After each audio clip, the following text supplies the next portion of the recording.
Okay, ನಂದು last 2 question ಇದೆ. ಮೊದಲನೇ ಕ್ವೆಶನ್ ಏನು ಅಂತಂದ್ರೆ ನಿಮ್ಮ ಫ್ಯಾಮಿಲಿ ಬಗ್ಗೆ. ನಿಮ್ಮ ತಾತ ಚೀಫ್ ಜಸ್ಟಿಸ್ ಆಗಿದ್ದವರು ಅಂಡ್ ಅದೇ ರೀಸನ್ಗೆ ನಿಮಗೆ ಧರ್ಮ ಅಂತ, ನಿಮ್ಮ ಅಕ್ಕನಿಗೆ ಸತ್ಯ ಅಂತ ಹೆಸರು, ಅಂಡ್ ತಂದೆಯವ್ರಿಗೆ ಕೀರ್ತಿರಾಜ್ ಅಂತ ಹೆಸರಿಟ್ಟಿರೋದು. ಸೊ ಫ್ಯಾಮಿಲಿ ಬಗ್ಗೆ ಹೇಳ್ಬೋದಾ ನೀವು? ಕೀರ್ತಿರಾಜ್ ಅಂತ ಆಕ್ಚುಲಿ ಬಂದಿದ್ದು ಡ್ಯಾನ್ಸ್ ಅಲ್ಲಿ. ಆಕ್ಚುಲಿ ತಂದೆಯವ್ರದ್ದು ಎಲ್ಲರೂ ರಾಜ್ ಅಂತ ಇತ್ತು, Vinod Raj sir, Devaraj sir. So ಈ ತರ ಇದ್ದಾಗ ದ್ವಾರಕಿ ಸರ್ ಅಲ್ಲ, ನಿಂದು ಒಂದು ಚೇಂಜ್ ಮಾಡ್ಬಿಡ್ತೀನಿ ಅಂತ ಡ್ಯಾಡಿ ನನಗೆ ಹೇಳಿದ್ವಿ ಸ್ಟೋರಿ. ಸೊ ಯಾಕೆ ನಿಂದು ಕೀರ್ತಿ ಮಾತ್ರ ಇದೆ, ಕೀರ್ತಿರಾಜ್ ಅಂತಾನೆ ಹೇಳ್ಕೊಡೋಣ ಅಂತ. ಅಲ್ಲಿಂದ ಅವ್ರದ್ದು ಇದು, ಇಲ್ಲಾಂದ್ರೆ ಫಸ್ಟ್ ಅವ್ರು ಇದ್ದಿದ್ದು ಕುಮಾರ್ ಅಂತ ಇದ್ದಿದ್ದು, ಆಮೇಲೆ ಫ್ಯಾಮಿಲಿ ಎಲ್ಲ ನಮ್ಮ ತಂದೆಯವ್ರ ಕಡೆ ಎಲ್ಲ ಕುಮಾರ್ ಅಂತಾನೆ ನಮ್ಮ ತಂದೆಯವ್ರನ್ನ ಕರೆಯೋದು. ಸೊ ಅದು ಕೀರ್ತಿರಾಜ್ ಅಂತ ಒಂದು ಇದು ಬಂದಿತ್ತು. ಸೊ ನಮ್ಮ ತಾತವ್ರು ಬಂದು ಚೀಫ್ ಜಸ್ಟಿಸ್ ಆಫ್ ಕರ್ನಾಟಕ 1984, ನಾನು ಹುಟ್ಟಿದ್ದು ಇಯರಲ್ಲಿ. ಸೊ ಒಂದು ಹಿಸ್ಟಾರಿಕಲ್ ಜಜ್ಮೆಂಟ್ ಎಲ್ಲ ಕೊಟ್ಟಿರ್ತಾರೆ ಆ ಟೈಮಲ್ಲಿ. ಆಮೇಲೆ ನಮ್ಮ ತಂದೆಯವರು ಏನಂದರೆ, ಅವ್ರ ತಂದೆ ಈ ಥರ ಚೀಫ್ ಜಸ್ಟಿಸ್ ಆದ್ರೂ ಅವ್ರು ಬಂದಿದ್ದ ರೀತಿ, ಅವ್ರು ಕಷ್ಟಪಟ್ಟು ಬಂದಿದ್ದ ರೀತಿ, ಅವ್ರದ್ದೇ ಒಂದು ಸಪ್ರೇಟ್ ಆದ ಒಂದು ಇದು ಹಾದಿಯಲ್ಲಿ ಬಂದರು ನಮ್ಮ ತಂದೆಯವರು. ಹೆಸರು ಹೇಳ್ಬಿಡಿ ಹಾಗೆ. ಜಸ್ಟಿಸ್ ಕೆ ಭೀಮಯ್ಯ ಅವರು. ಸೊ ನಮ್ಮ ಅಂಕಲ್ಲು ಅವ್ರು MP ಆಗಿದ್ರು 2005ನಲ್ಲಿ. KB ಕೃಷ್ಣಮೂರ್ತಿ ಅವರು ಕಾಂಗ್ರೆಸ್ಸಿಂದ ವಿಜಯಮಾಳ್ಯ ಎದುರುಗಡೆ MP ಎಲೆಕ್ಷನ್ಸ್, ರಾಜ್ಯಸಭೆ ಎಲೆಕ್ಷನ್ಸ್ ಗೆದ್ದಿರ್ತಾರೆ. ಸೊ ಅವರೆಲ್ಲ, ಆಮೇಲೆ ಇನ್ನೊಬ್ರು ರವೀಂದ್ರನಾಥ್ ಅಂತ, ರವಿ ಅಂತ, ಅವರು ಈಸ್ ಅ ಲಾಯರ್. ಸೊ ಎಲ್ಲರೂ ಅವ್ರವ್ರವ್ರು ಒಂದು ಇದ್ರಲ್ಲಿ ಬಂದಿದ್ದು. ಸೊ ಅದನ್ನು ನಾವು ಮಕ್ಕಳಾಗಿ ನಾವು ನೋಡ್ಕೊಂಡು ಬಂದಿದ್ದು.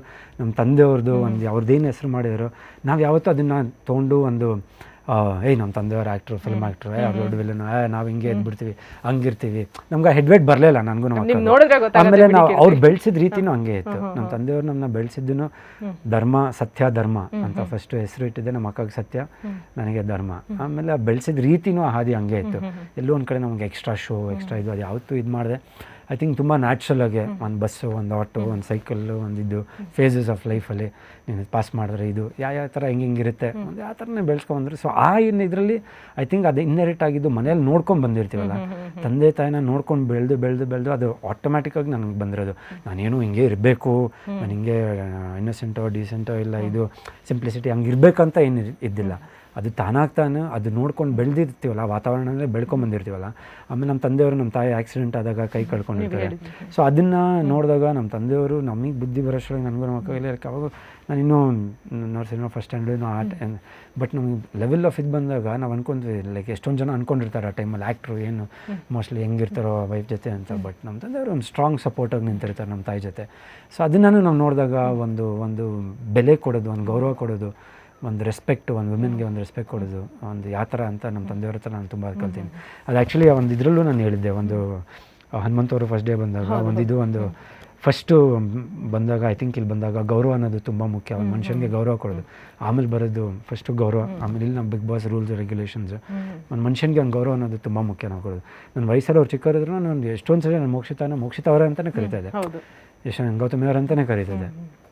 ಆ್ಯಂಡ್ ಪ್ರತಿಯೊಬ್ಬರು ಐ ಥಿಂಕ್ ಯಾವತ್ತೂ ಹೋಗೋ ಬಾರೋ ಅಂತ ಅದು ಲ್ಯಾಂಗ್ವೇಜೇ ಬಂದಿರಲ್ಲ. ಲಾಸ್ಟಲ್ಲಿ ನಾನು ವಿಕ್ಕಿ ಜೋಕಿಗೆ ಅದು ಬಾಗುರು ಇಲ್ಲಿ ನೋಡೋಗುರು ಅಂತ ಈ ಥರ ಏನೋ ಒಂದು ಫನ್ ಇದರಲ್ಲಿ ಸ್ಟಾರ್ಟ್ ಮಾಡಿದೆ. ಅದು ತುಂಬ ದಿನ ನಡೀಲಿಲ್ಲ. ಅದು ಇಮಿಡಿಯೇಟಾಗಿ ಧರ್ಮಣ ಅಂತ ವಿಕ್ಕಿ ಕರೆಯೋದು ನನ್ನ. ಸೊ ಆ ಥರ ಒಂದಿದೆ. ಸೊ ಅದು ಬಂದಿರೋದು ಬೈ ನ್ಯಾಚುರಲ್.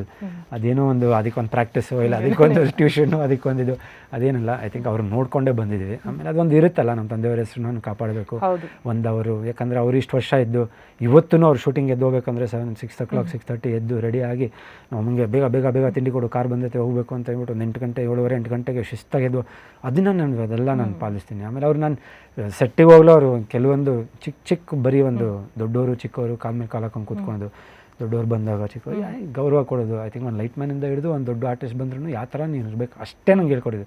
ನೀನು ಹೋಗಿ ಹಿಂಗೆ ಆ್ಯಕ್ಟ್ ಮಾಡು, ಹಂಗೆ ಆ್ಯಕ್ಟ್ ಮಾಡು, ಆ ಥರ ಮಾಡು, ಹಿಂಗೆ ಮಾಡು, ಅದೆಲ್ಲ ಇಲ್ಲವಲ್ಲ, ಇದನ್ನು ಮಾಡು, ಇದನ್ನೇ ನೀನು ಎಲ್ಲೋ ಕರ್ಕೊಂಡು ಹೋಗುತ್ತಂತ. ಐ ಥಿಂಕ್ ಅದಕ್ಕೇ ಸಸ್ಟೇನ್ ಅನ್ನೋದು ಒಂದು 15 ವರ್ಷ ಒಂದು ನವಗ್ರ ಆದಮೇಲೆ ಎಲ್ಲೋ ಒಂದು ಕಡೆ ಒಂದು ಸಕ್ಸಸ್ ಅಂತ ನಾನು ಕಂಡಿರಲಿಲ್ಲ.